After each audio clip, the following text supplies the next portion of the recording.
The Galactic Council chamber was, by most standards, an architectural marvel. Floating platforms, holographic displays, and enough ceremonial lighting to give anyone a migraine. Today, however, the assembled representatives looked less like dignified cosmic diplomats and more like a support group for the deeply paranoid. Ambassador Vex Thor stood at the central podium, his feathers ruffled in what his species considered peak distress. He resembled a peacock that had just received terrible news about its taxes. "Esteemed colleagues," Vex Thor announced, his voice crackling through 17 translation matrices, "we have a problem. A human problem." The chamber erupted. Well, erupted might be generous. It more accurately resembled a very organized panic, with each species expressing alarm in their own particular way. The Galactorians vibrated at frequencies that shattered 2 water glasses. The Methorian delegate released a cloud of anxiety pheromones that immediately set off the ventilation alarms. "Order! Order!" Vex Thor's crest flared indignantly. "I understand your concern. In the 6 months since humanity achieved faster-than-light travel, they have somehow started 3 trade wars, accidentally insulted the Zenthian Emperor by mispronouncing his name as a kitchen appliance, and one of their civilians tried to adopt a void Leviathan as a, quote, emotional support animal." Council member Thresh, who looked like someone had given a tree both sentience and severe irritable bowel syndrome, groaned from his platform. "They have been in space for half a cycle. Half. My species took 4,000 years to master basic diplomatic protocols." "They do not have protocols," squeaked Representative Pym, a small gelatinous being who quivered with each word. "I reviewed their first contact procedures. Do you know what their official policy document said? It said, and I quote, 'We will figure it out as we go. Probably.'" Probably. Vex Thor's voice hit a pitch that made 3 universal translators spontaneously reboot. They added the word probably to an official interstellar policy. The council chamber fell into a somber silence, broken only by the gentle hum of life support systems and one delegate's nervous tentacle tapping. Vex Thor straightened, smoothing his ceremonial sash. "Which brings us to today's emergency session. We must determine if humanity poses an existential threat to galactic stability, and if so, what measures must be taken." "Elimination?" suggested a voice from the back. Several delegates nodded thoughtfully, which was concerning given that this was supposed to be a civilization founded on peaceful coexistence. "Not elimination," Vex Thor corrected, though he did not sound entirely convinced.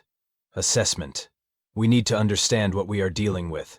Are humans genuinely dangerous, or merely cosmically inconvenient?" Thresh leaned forward, his bark creaking. "And how do you propose we assess them without revealing our intentions? Humans have proven irritatingly perceptive when they suspect scrutiny." Vex Thor's beak curved into what might have been a smile if smiles were not generally reassuring. "I propose we use the Krathiks." The chamber went silent, actually silent this time. Even the nervous tentacle tapping stopped. "You cannot be serious," Pym whispered, their gelatinous form somehow conveying absolute horror. "The Krathiks are the most lethal stealth operatives in known space. They have never failed a mission, never been detected, never been stopped." "Precisely," Vex Thor replied. "We send a Krathiks to observe a typical human in their natural environment. If this human demonstrates the dangerous unpredictability we fear, the Krathiks will eliminate the threat. If the human is harmless, we will have our answer and can adjust our policies accordingly. Either way, we learn the truth about humanity's capabilities." "And if the Krathiks is detected?" Thresh asked. Vex Thor's laugh sounded like wind chimes having an argument. "Detected? By a human? The Krathiks use technology that bends light, sound, and even thermal signatures. They are invisible to every known sensor array in the galaxy. The chances of a random human detecting one are exactly 0. The vote was called. The motion passed. Somewhere in the background, probably, fate was laughing its head off. Within the hour, the Krathiks designated Hunter 7 received its assignment. It reviewed the target dossier with professional detachment. 1 human, male, civilian, no military background, no scientific expertise, no political connections. This would be the easiest assignment of its career. Hunter 7 had absolutely no idea what it was in for. Marcus Webb was not having a good day. Then again, Marcus Webb had not had a good day since roughly 3 years ago, when his daughter Emma had entered the world like a tiny adorable tornado with an inexplicable vendetta against his sanity. He sat in the Earth Orbital Station's food court, staring at what the menu optimistically called a cosmic cappuccino, and what Marcus would more accurately describe as hot brown regret. His shirt had a stain that might have been orange juice, might have been some kind of alien beverage, or might have been evidence of a crime. He had stopped caring around 6 a.m. "Daddy, why is that man blue?" Emma asked, pointing at a Galactarian businessman trying to enjoy his lunch. "Emma, we talked about this, inside voices and no pointing." "But Daddy, he is very blue." The Galactarian glanced over with what Marcus had learned to recognize as the universal expression of, "I understand your struggle, fellow parent." At least he hoped that was what the facial tentacle wiggle meant.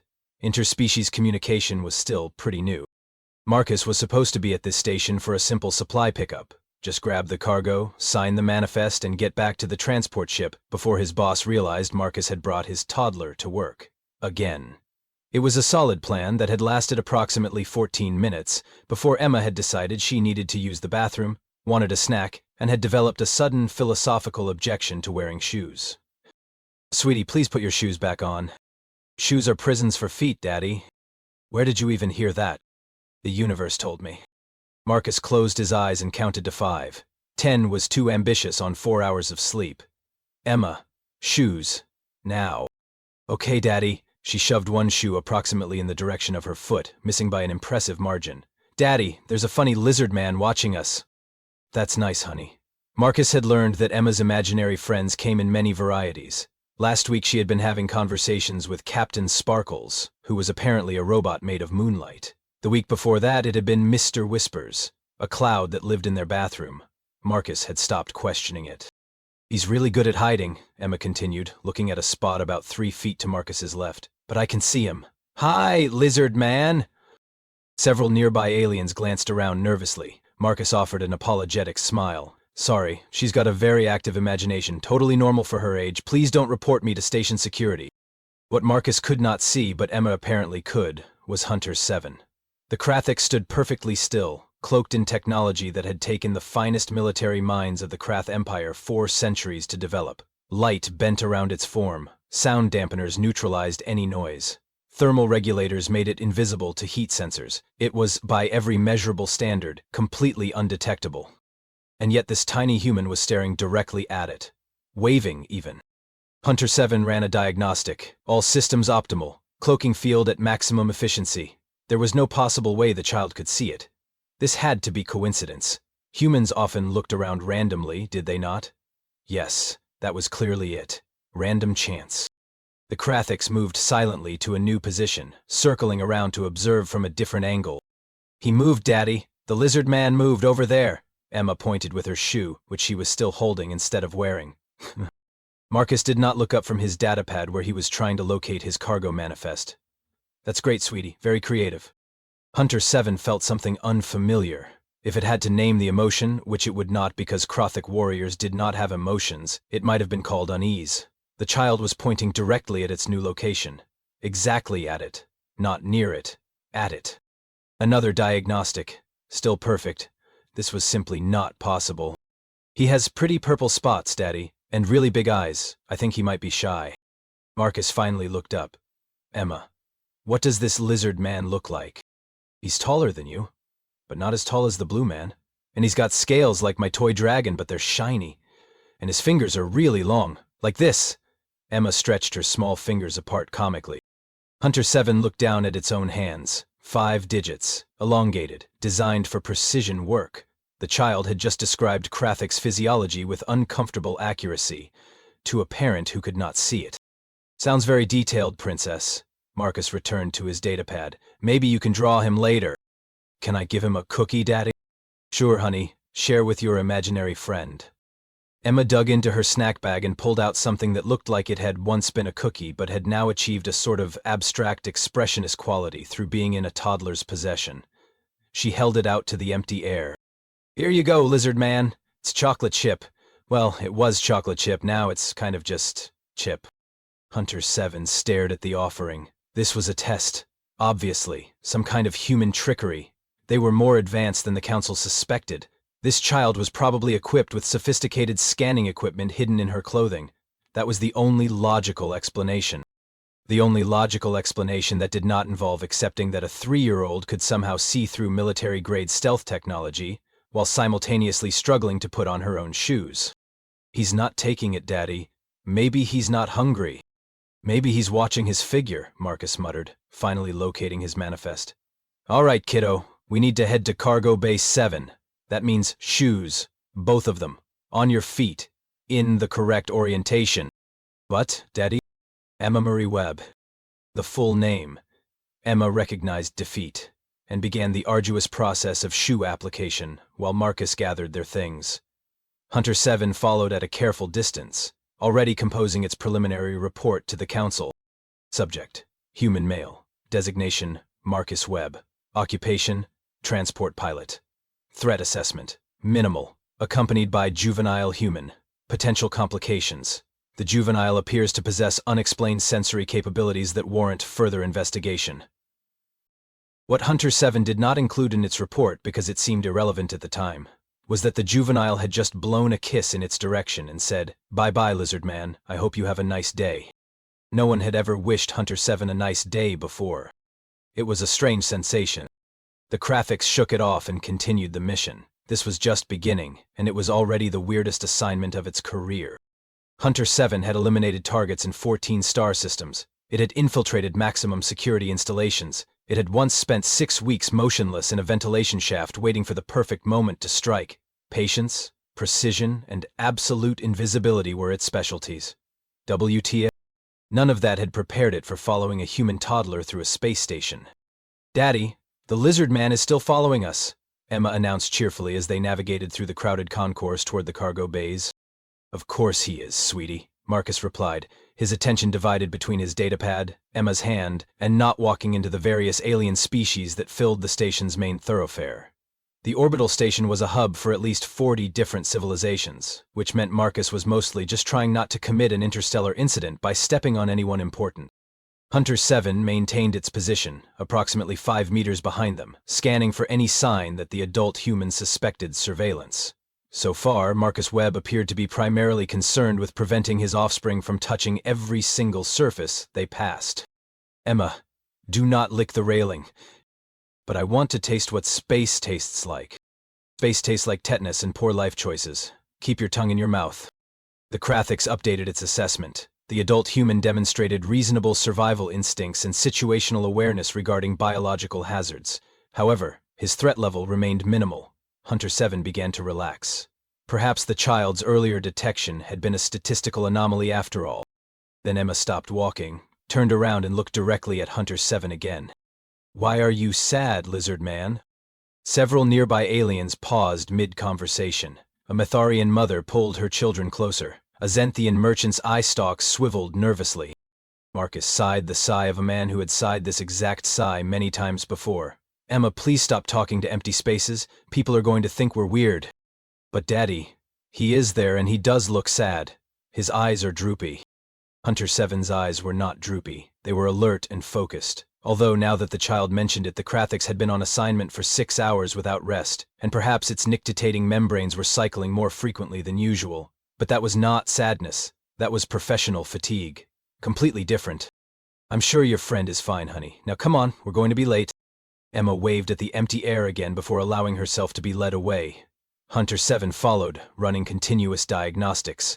Every system showed optimal function. The cloaking field was perfect. There were no electromagnetic anomalies, no quantum fluctuations, no sensor interference.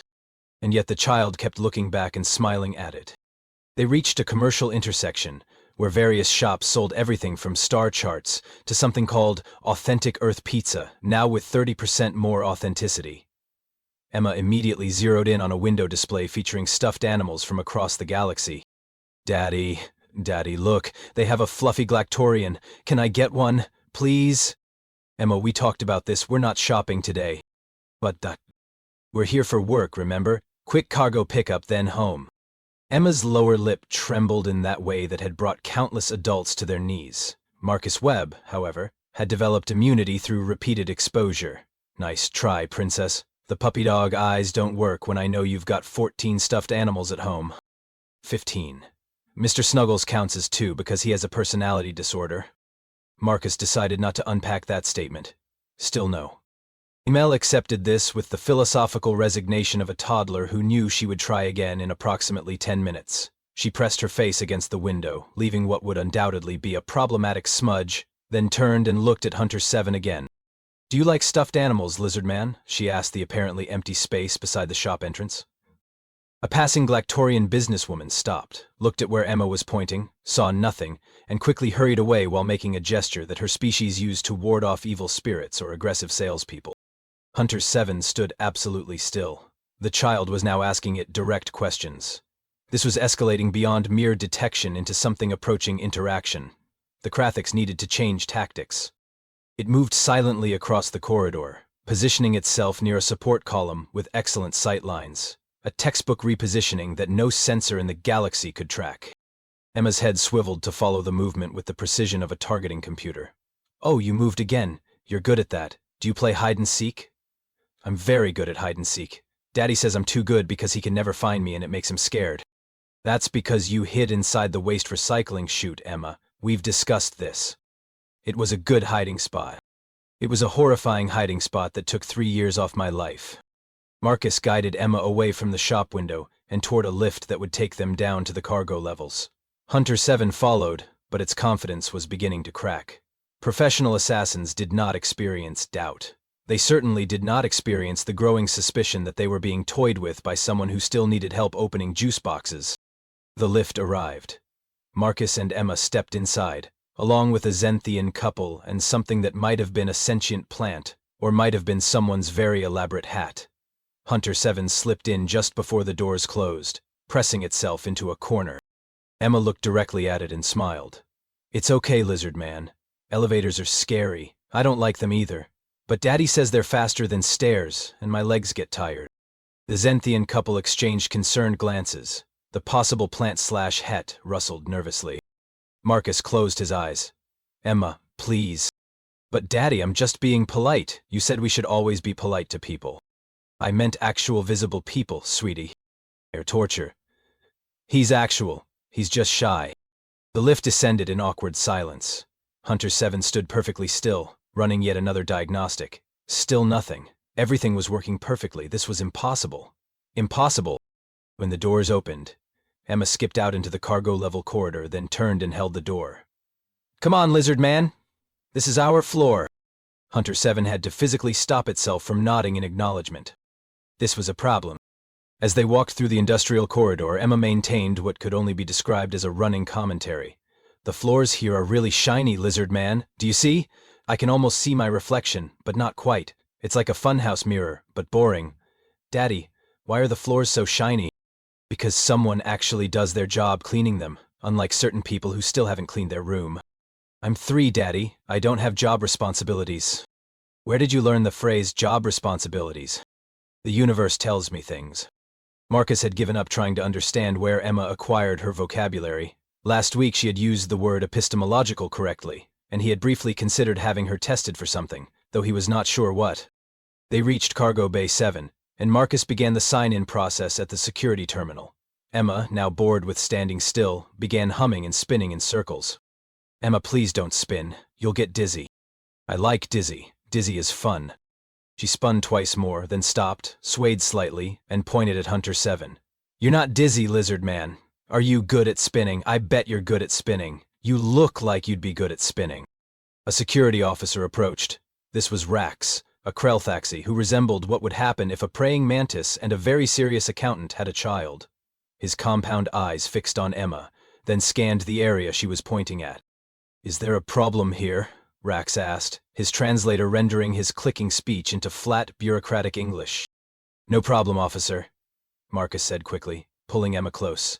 "She's just playing pretend. The juvenile appears to be tracking something invisible." "Yeah, she does that. Active imagination. Very normal for human children. Completely harmless." Rax's antennae twitched skeptically. "Several civilians have reported concerning behavior from your offspring. She appears to be detecting something that does not register on our sensors."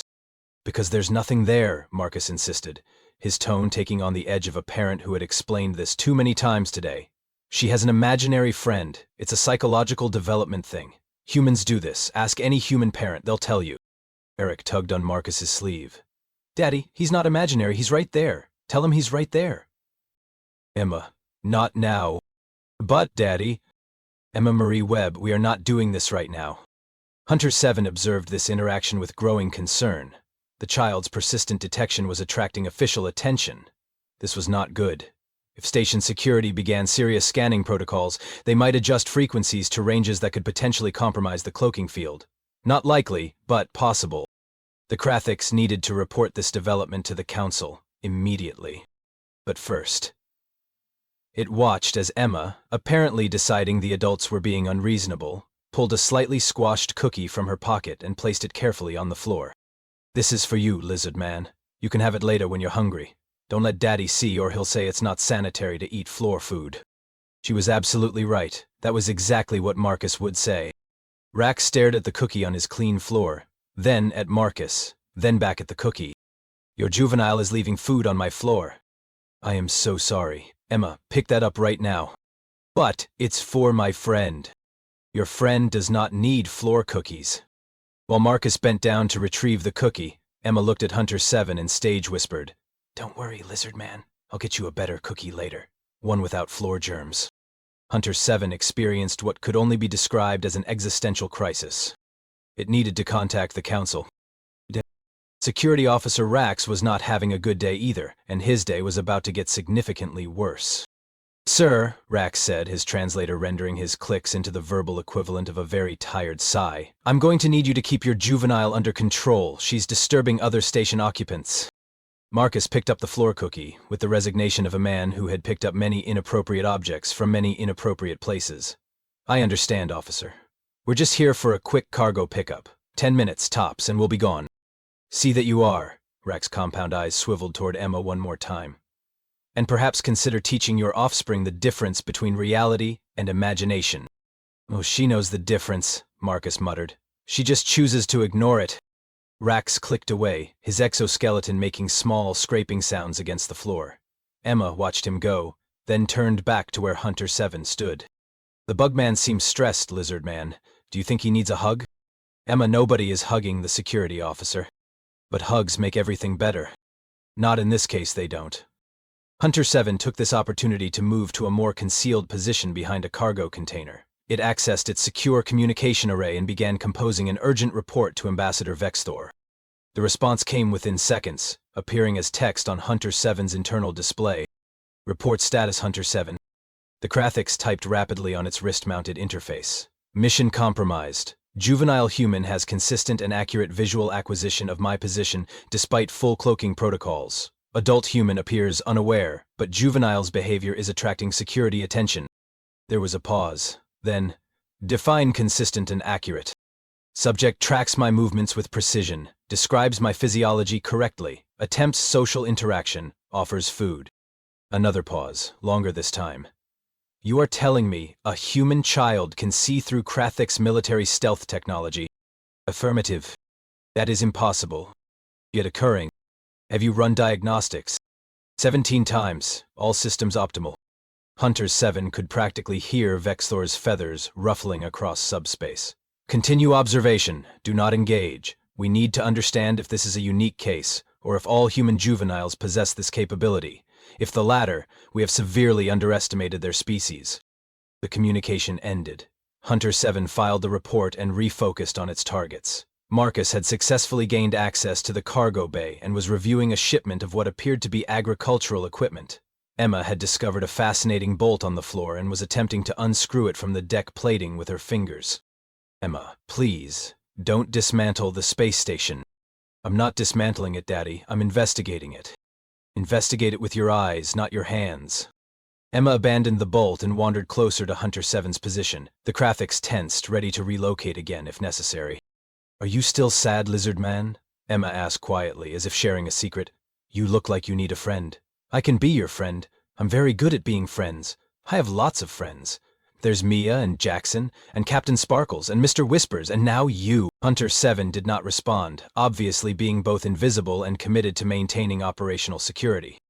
Emma tilted her head, studying the empty air with unnerving focus. You're here for work too, aren't you? Like Daddy. Daddy says work is important but also sometimes very boring. Is your work boring? Marcus glanced up from his manifest. Emma, who are you talking to? The lizard man, Daddy. I told you. He's been following us all day. Marcus set down his datapad and walked over, kneeling to Emma's eye level. Honey, I know you like your imaginary friends. But we've talked about this. When we're in public spaces, especially around other species who might not understand human behavior, we need to be a little more careful. Okay? But Daddy, he's real. He's standing right there. His scales are shiny like your car after you wash it. And he has these really pretty purple spots on his neck, and his eyes are kind of yellow but also kind of green, depending on the light. And he's got this thing on his wrist that glows blue, and he's wearing like armor or something, but it's really tight and has patterns on it. Marcus froze. What thing on his wrist? The glowy blue thing. He's been typing on it. I think he's sending messages. Can I have a glowy blue message thing, Daddy? Hunter 7 looked down at its wrist-mount communicator, which was indeed glowing a soft blue. The device that was supposed to be cloaked along with everything else the Krathiks wore. The device that the child had apparently been watching it use. Marcus stood up slowly, looking at the space Emma kept pointing at. He saw nothing, of course, but his expression had changed from tired resignation to something approaching concern. Emma, sweetie, can you see this person right now? Yes, Daddy. He's right there. Are you okay? You look funny. Marcus pulled out his personal scanner, a basic civilian model used for checking atmospheric conditions and identifying common minerals. He aimed it at the empty space. Nothing. He switched through several scan modes. Still nothing. Emma, there's nothing on the scanner. Maybe your scanner is broken, Daddy. Or maybe he's just really good at hiding. I think he's probably really good at hiding. That seems like his job. Something in Emma's tone made Marcus pause. His job? Yeah, he's like you, Daddy, working. But I think his work is watching us. Which is kind of weird, but maybe that's normal for lizard people. I don't know their culture.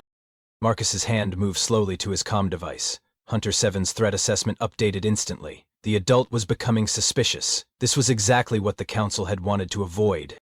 Before Marcus could make the call, Emma did something unexpected. She walked directly up to where Hunter 7 stood and held out her hand. It's okay, lizard man. You don't have to hide. Hiding makes you sad, I can tell. Daddy says I'm good at telling how people feel. He says it's called empathy, which is a big word, but it just means I notice when people are sad or happy or scared. And you're sad. So you should stop hiding and come have juice with us. We have juice boxes. Well, Daddy has coffee, but I have juice, and I can share. Hunter 7 stared down at the small hand extended in greeting. This was unprecedented. In 3 centuries of Krakathiks operations, no target had ever offered juice boxes to an operative. Emma, step back from the empty space, please, Marcus said, his voice tight. But Daddy...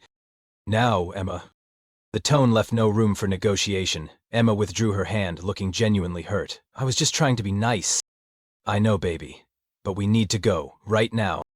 Marcus gathered their things with practiced speed, keeping Emma close. He spoke into his comm device. This is Marcus Webb, civilian transport, requesting immediate departure clearance from Cargo Bay 7. The response crackled back.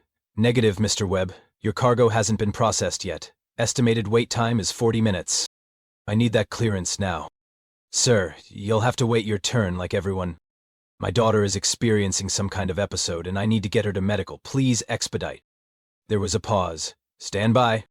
Emma looked up at Marcus, confused. Daddy, I'm not having an episode. I feel fine. The lizard man is just...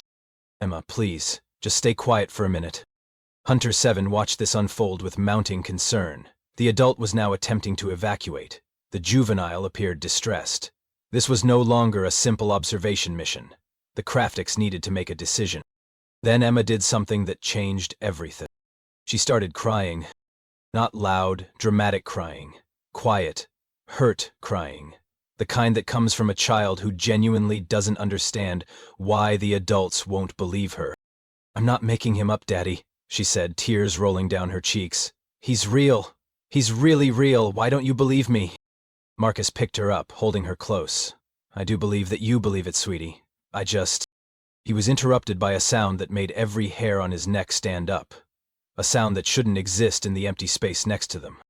A soft, clicking vocalization, the natural speech of a Krathiks, unfiltered by translator technology. Marcus turned slowly. Hunter 7 had reached a decision point. The juvenile was in distress, the adult was frightened. The mission parameters had evolved beyond simple observation, and somewhere in its centuries of training, beyond all the protocols and procedures, Hunter 7 discovered something unexpected. He didn't want the small human to cry. The Krathix deactivated its cloaking field. Marcus nearly dropped his daughter. Standing less than 2 meters away was exactly what Emma had described. A tall, reptilian being with iridescent scales, purple spots, yellow-green eyes, elongated fingers, and yes, a glowing blue device on its wrist. The armor was form-fitting with intricate patterns. Every detail matched Emma's description. Holy, Marcus caught himself. Emma, get behind me. Why, Daddy? He's nice. I told you he was nice. Emma, I am not a threat, Hunter 7 said through its translator, the words coming out with stilted formality. I am on observation assignment from the Galactic Council. No harm was intended. Marcus set Emma down, but kept himself between her and the alien. Observation? You've been stalking us? Assessing, not stalking. There is a protocol difference. Sounds like stalking to me. Hunter 7's head tilted in what might have been acknowledgement. Your species has been flagged as potentially dangerous to galactic stability. I was sent to observe a typical human and determine threat levels. Marcus gestured at himself. Do I look dangerous to you? No. Hunter 7's eyes shifted to Emma. But your juvenile can detect Krathix stealth technology while consuming processed flour and sugar products. This should be impossible. Emma waved. Hi, lizard man. I told you hiding made you sad. Don't you feel better now? Hunter 7 considered this. I do not experience emotional states. However, this form of interaction is less operationally stressful than the previous configuration. See, Daddy, he likes being unhidden. Marcus pinched the bridge of his nose. Emma, honey, go stand by the door for a minute. Daddy needs to talk to the invisible alien assassin. He's not invisible anymore, Daddy, and I don't think he's an assassin. Are you an assassin, lizard man? Hunter 7 paused. The accurate terminology is stealth operative. That's just assassin with better marketing, Marcus muttered. He pulled out his comm device again. Look, Mr. Stealth Operative, I don't know what the Galactic Council wants, but I'm just a cargo pilot trying to get through the day. My daughter apparently has some kind of supernatural ability to see invisible aliens, and honestly, that's just one more thing on a very long list of parenting challenges I wasn't prepared for. So, if you're going to assess me, go ahead, but do it quickly because I have a schedule to keep and a 3-year-old who's going to need a nap in about an hour, and nobody wants to be around for that meltdown. Hunter 7 processed this information. You are not concerned about my presence. Oh, I'm very concerned. I'm just also very tired. One kind of cancels out the other. Emma tugged on Hunter 7's armor with absolutely no fear whatsoever. Do you want to come to my birthday party? It's next week. We're having cake. Do lizard people eat cake? The Krathix looked down at the small human, then back at Marcus, then at the growing crowd of aliens who had gathered in the cargo bay doorway after hearing about the invisible alien situation. This mission had gone completely off the rails. And somewhere, Ambassador Vextor was probably screaming into a ceremonial cushion. Hunter 7 had faced down warlords, infiltrated military installations, and once spent 3 days hanging upside down in a ventilation shaft without moving. None of that had prepared it for the absolute chaos of explaining galactic politics to a sleep-deprived cargo pilot while a toddler tried to braid its tactical equipment straps. Emma, please stop touching the nice alien assassin. Stealth operative, Daddy. I don't care what the business cards say, Emma. Hunter 7 gently detached Emma's hands from its gear. To clarify, the Galactic Council believes humanity poses a threat to interstellar stability. My assignment was to observe and, if necessary, eliminate a representative human to prevent future conflict. Marcus stared. You were going to kill me? The probability was statistically low. You appeared non-threatening. Oh, well, that's comforting. However, your offspring's abilities have significantly elevated humanity's threat assessment. If human juveniles can detect our best stealth technology while operating at minimal cognitive capacity. She's not operating at minimal capacity. She's 3. Then your species' military applications would be devastating. Emma, who had been listening with the selective attention span of a toddler, suddenly perked up. Wait, you're not trying to kill Daddy anymore, right? Because that would make me sad, and when I'm sad, I scream. Daddy says I scream like a dying star. What's a dying star, Daddy? Not now, Emma. Hunter 7's communication device chirped. Vex Thor's voice crackled through. Hunter 7, status report. Why have you compromised operational security? Ambassador, the situation has evolved beyond mission parameters. To it all. Explain. The juvenile human can accurately perceive cloaked Krathix operatives. She tracked my position continuously for 6 hours. She described my physiology, equipment, and even emotional states with precision. There was a long silence on the other end. Then, emotional states? She claimed I looked sad, Ambassador. Did you? I am a Krathix warrior. We do not experience sadness. That's not an answer, Hunter 7. Marcus held up a hand. Sorry. Can I talk to the bird guy? Hunter 7 hesitated, then handed over the communicator. Marcus pressed it to his ear. Hello? Yes, hi, Marcus Webb here. Look, I don't know what kind of galactic nonsense you people are running, but sending invisible assassins to spy on civilians is both creepy and probably illegal. I'm guessing you don't have kids, because if you did, you'd know that toddlers see all kinds of things adults don't. My daughter has conversations with dust particles. Last month she insisted there was a family of tiny dragons living in our shower drain. This isn't supernatural, it's just how kids are. Vexor's translated voice came through strained. Mr. Webb, your daughter described classified Krathix technology and physiology with impossible accuracy. Yeah, and last week she told me in detail about a purple elephant that lives on the moon. Kids have weird, vivid imaginations. Maybe she got lucky, maybe she saw something in the way light bends or something. I don't know, I'm not a scientist. I'm just trying to keep her alive until she turns 18. This is not a matter of luck, Mr. Webb. This represents a significant intelligence capability. Emma grabbed the communicator. Hello, Birdman. Are you nice? You sound nice. Does your voice always sound like that, or is it the phone thing? This is Ambassador Vex Thor of the Galactic Council. That's a lot of words. Can I call you Vexy? I think Vexy is cute. Marcus retrieved the communicator. Sorry, Emma, we don't nickname ambassadors. Why not? Because we're trying not to start an interstellar incident. Hunter 7 watched this exchange with something approaching fascination. The adult human showed no fear, only exhaustion and mild irritation. The juvenile treated a Galactic Council ambassador with the same casual friendliness she showed everyone else. This was either supreme confidence or complete ignorance of danger. Both options were equally concerning. Mr. Webb, Vex Thor continued, I need you to understand the gravity of this situation. The Council must determine if your daughter's abilities are unique or representative of all human children. Well, you're not testing her like some lab rat. We are not suggesting experimentation, however. And you're definitely not sending any more invisible stalkers. Stealth operatives. I know what I said. Emma tugged on Hunter 7's arm. Are you going to stay invisible now that we're friends? We are not friends, Hunter 7 said automatically. Emma's face fell. Oh. Do you not like me? The Krathix felt something unfamiliar twist in its thorax. I did not say that. Then we can be friends. I am a classified military operative. That's not a no. Marcus hung up on Vex Thor and pocketed the communicator. All right, here's what's going to happen. You're going to go back to your council and tell them that humans are just regular people trying to get by. My kid can apparently see invisible aliens, which is just one more weird thing in a lifetime of weird things that I'm going to have to explain to her teachers someday. But we're not a threat. We're just tired, and we want to be left alone.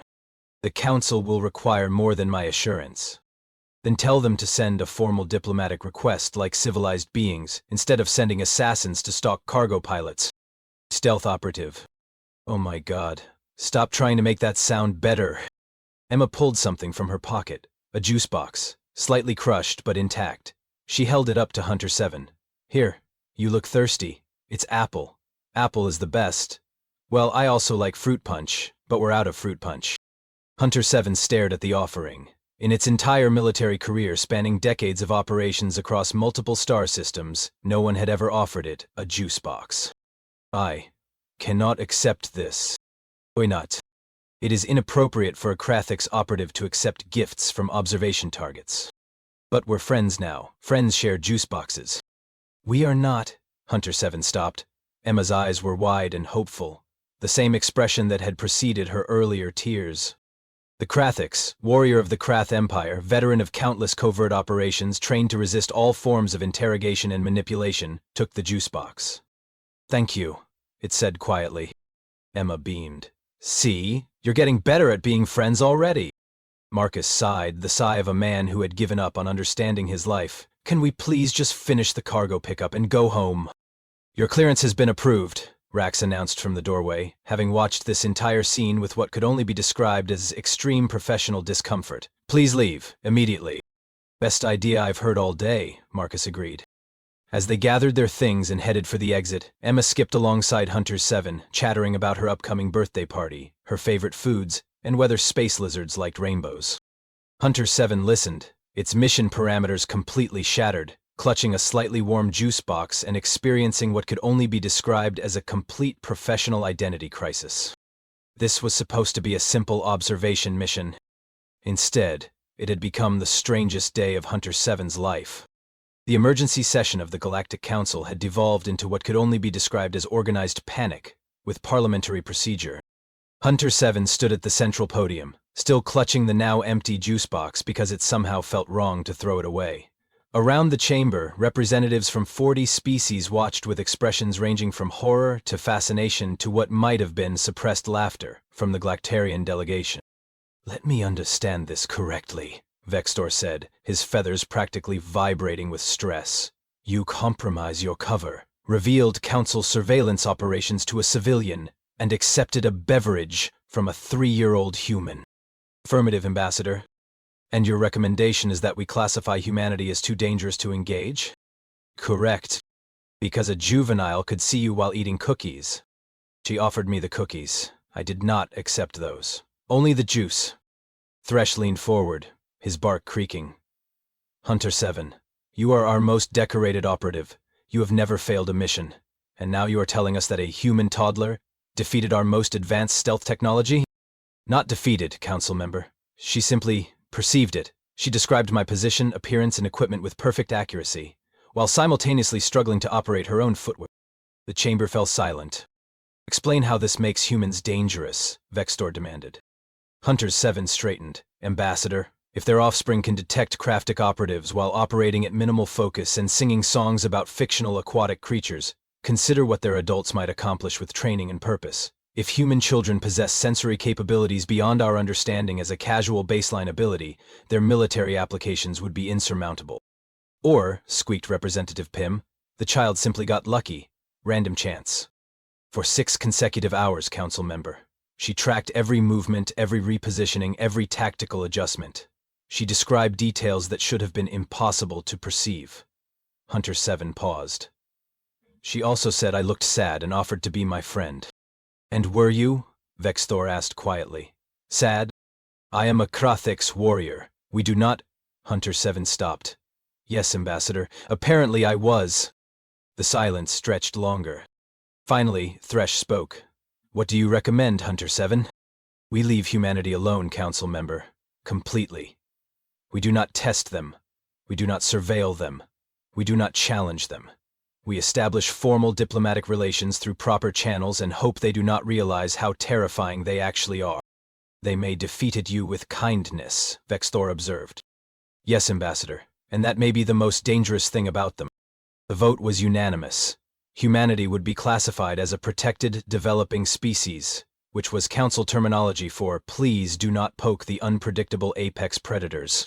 3 days later, Marcus Webb returned home to find a massive fruit basket on his doorstep. The attached card read, "Please accept our sincere apologies for any inconvenience. We hope this gesture demonstrates our commitment to peaceful coexistence and respectful distance. Cordially, the Galactic Council. P.S. We are very, very sorry." Marcus stared at the basket, which contained fruits from at least 20 different star systems, several of which were probably technically illegal to transport across planetary boundaries. Emma, come look at this. Emma bounded down the stairs, took one look at the basket and smiled. See, Daddy? I told you the lizard man was nice. He sent us presents. The entire Galactic Council sent us presents, which is somehow more concerning. Did they send presents for my birthday party? It's in 4 days. I sent the lizard man an invitation. You sent... How did you send an invitation? You don't even know his address. I gave it to him at the space station. I made it myself. It has glitter. Marcus closed his eyes and counted to 5. Emma, sweetie, I don't think the invisible alien assassin is coming to your birthday party. Stealth operative, Daddy. And he said maybe. He made them say that after he told them to do it? Well, he made a clicking sound that I think meant maybe. Or possibly thank you. Or maybe goodbye. It's hard to tell with lizard language. Marcus picked up the fruit basket and carried it inside, accepting that his life had become inexplicable. You know what? Sure, why not? Let's invite the galactic boogeyman to your birthday party. At this point, nothing surprises me anymore. Emma clapped her hands. Can we have chocolate cake? Yes, Emma, we can have chocolate cake. And ice cream? Yes. And can Captain Sparkles come too? Captain Sparkles is welcome anytime because Captain Sparkles doesn't exist and therefore doesn't eat my food or terrify me with revelations about galactic politics. Daddy, you're silly. No, Emma. Daddy is tired. There's a difference. 1 week later, a small package arrived via official galactic courier. Inside was a children's book about a brave space explorer, written in 17 languages including English. The gift card read, "For Emma, thank you for teaching me about friendship. Also, I cannot attend your birthday party, as I have been reassigned to a remote monitoring station as punishment for compromising my mission. But I hope you enjoy the book. Hunter 7. P.S. Apple juice is superior to fruit punch. You were correct." Emma treasured that book more than any toy she owned. And somewhere in the Galactic Council archives, there exists a classified file labeled The Human Problem. Case closed, do not reopen under any circumstances. Attached to that file is a single note in Vexthor's own handwriting. We sent our best operative to assess humanity's threat level. He returned carrying a juice box and questioning his life choices. Recommendation, leave them alone. They are either harmless or so dangerous that opposing them is pointless. Either way, the result is the same. Do not engage. Humanity had officially been classified as too weird to handle. And honestly, that was probably the highest compliment the galaxy could give.